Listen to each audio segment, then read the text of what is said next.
what do we do with our feelings then? This is a follow-up to the message I did yesterday. Don't confuse feelings with a supply. That doesn't mean that we ignore our feelings. But what we have to acknowledge is that the feelings are not the final word on what's real. And I talked about the dopamine hits in religion because, and I also deliberately paint it as pathetic because it is pathetic. But I said in the message that this is not like something that I exempt myself from or something that I can't relate to. And I'm only talking about when you are listening to your feelings and refusing to acknowledge the truth and hold it in your mind.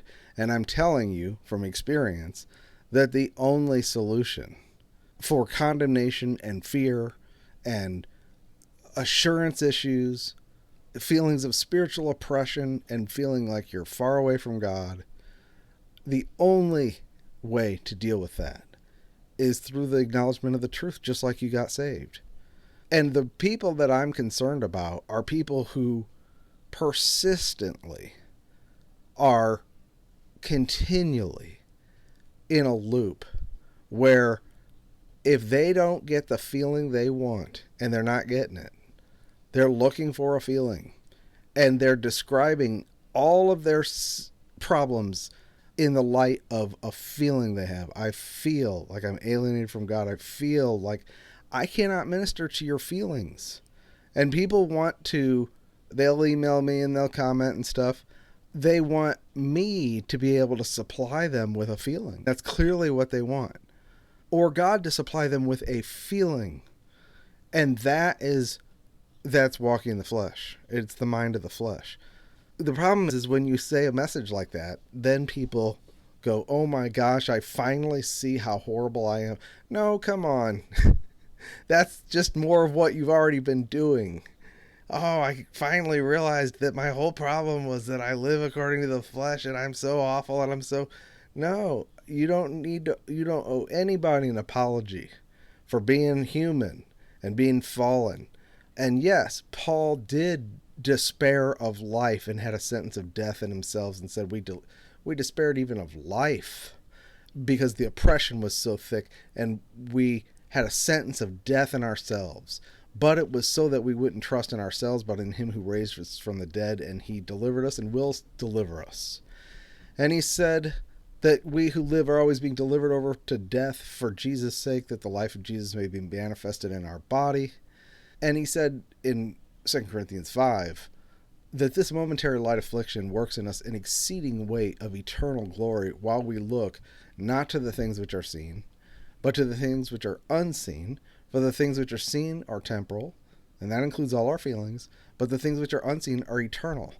And the things that are unseen are all the things that are true of us because of Christ. We are accepted in the beloved. That is incorruptible, eternal, fixed reality that does not change. Doesn't fade away, doesn't fluctuate with your condition. It's true. You are accepted in the beloved if you believe in the gospel. You have been raised up and seated with him in the heavenlies. You are spotless before the throne, and you have access to the throne of grace, and there's a perpetual smile on you. God is not frowning at you. But you'll never take advantage of that as long as you hold to your feelings and won't let them go and acknowledge the truth only in your peripheral vision.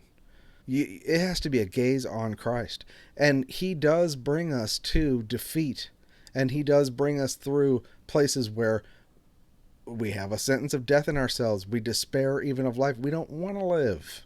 Why do I have to even be born if it's going to be like this? I'm going to be this full of iniquity.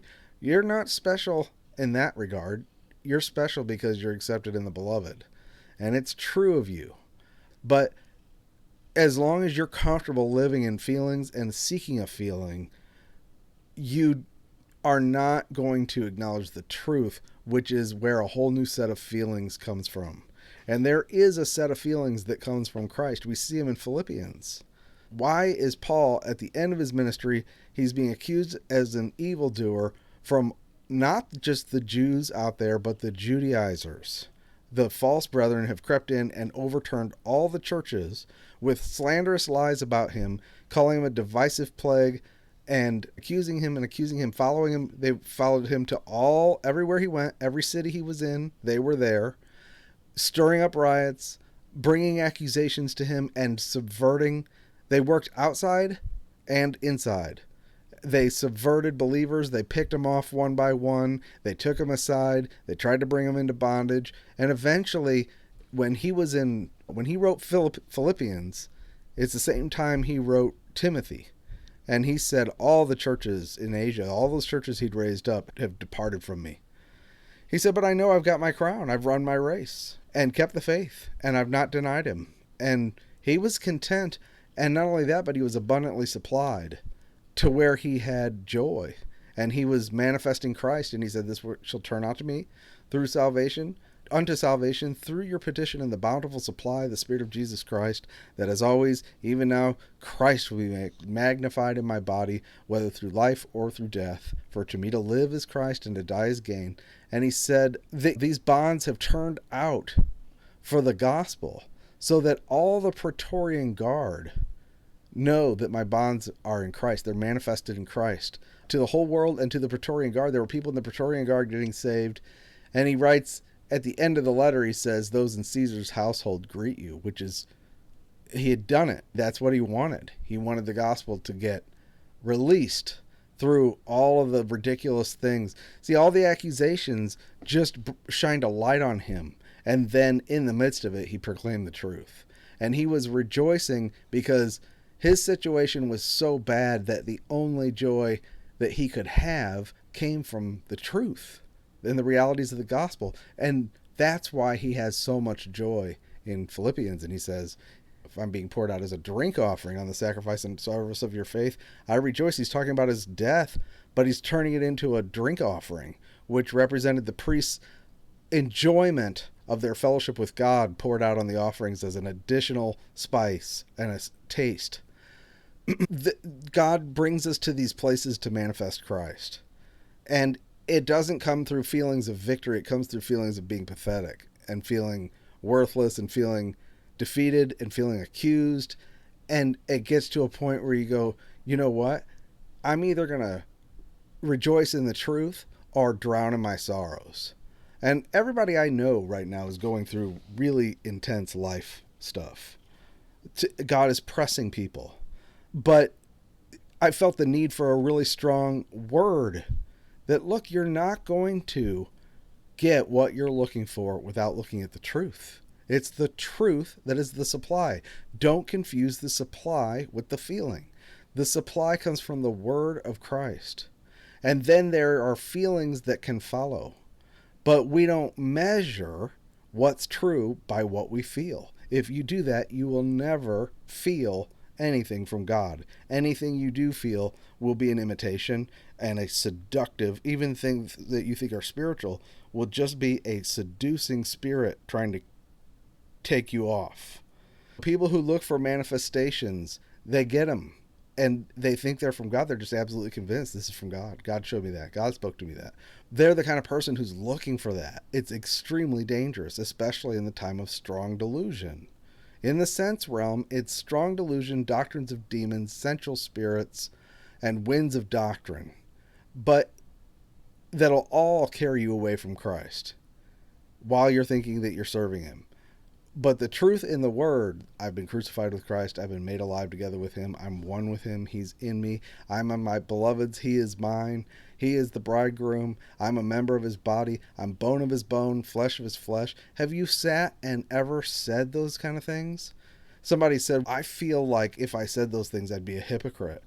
Why? Because I don't feel like they're true. I feel so ashamed. I have so much sin. Christ died to save sinners. While we were weak, Christ died for us. God commended his own love for us in that while we were sinners, Christ died for the ungodly. He didn't die for the righteous. He's not surprised. But you're still surprised. That means you haven't given up hope on your flesh. And you're still looking to satisfy the flesh just with religious feelings. So we have to judge it. We have to look at it as pathetic, especially since we're ambassadors of Christ and we have been raised up and we are kings and priests and co-heirs together with him. You say, that's not true. I'm a sinner. What are you going to believe? Is the word of grace true or not?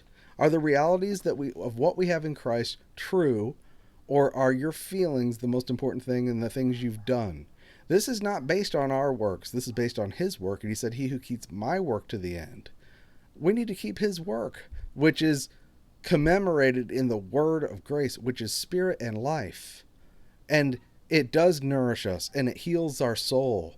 It heals our feelings. It stabilizes us so that we can even be at peace in the midst of the storm. Yeah, it's a strong word, and some people are like reacting strongly to it. Oh my gosh. And I did characterize it as pathetic. But we need to see it for what it is in light of our heavenly position. It is true. People have gotten mad at me in the past because they say, you just sound like a rich, spoiled, rich kid bragging about your inheritance. That's what the gospel is. The Gentiles are here grafted in order to bring the Jews to jealousy because of the riches of the glory that are being displayed in the church ultimately. God does desire that people would be jealous of what you have in him and want it. It's an attractive feature. It doesn't feel like it when you're jealous, but when you realize it's freely available, all I have to do is open up and drink and come freely, whoever wills, to drink of the water of life and buy without price. There's no price. There's no price. The joy that you see in the person you think is spiritual, like Paul, is available to you. It's called Jesus Christ, and he's equally available to every saint. And so we fight against doctrines, especially in teachings, that put obstacles in the way so that Christ is not available. That's how most people feel, and it's because of bad teaching. So you have to deal with the teaching, you have to deal with the doctrine, and then you've got to believe the truth and speak it. You're not going to get any victory until you have it in you. It's he who abides in me and my word in him. And that's the exhortation. All right, take care.